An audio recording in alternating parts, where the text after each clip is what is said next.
Vanjari, ABP माझा, पुणे।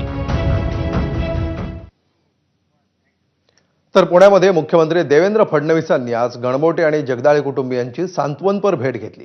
पहलगाममध्ये झालेल्या दहशतवादी हल्ल्यामध्ये कौस्तुभ गणबोटे आणि संतोष जगदाळे या पुण्यातल्या रहिवाशांचा मृत्यू झाला होता। या दोन्ही कुटुंबियांसोबत मुख्यमंत्री देवेंद्र फडणवीसांनी बातचीत केली।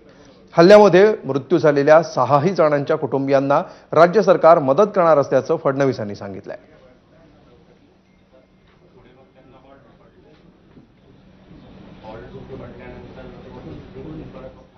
सगळेच निशब्द होते आणि विशेषतः आसावरी जगदाळे यांनी ज्या प्रकारे तिथलं वर्णन केलं, कारण त्या स्वतः त्या ठिकाणी होत्या, ते ऐकून अक्षरशः कोणाचंही मन हेलावून जाईल आणि कोणाचं रक्त पेटेल अशा प्रकारचं ते वर्णन त्या ठिकाणी होतं।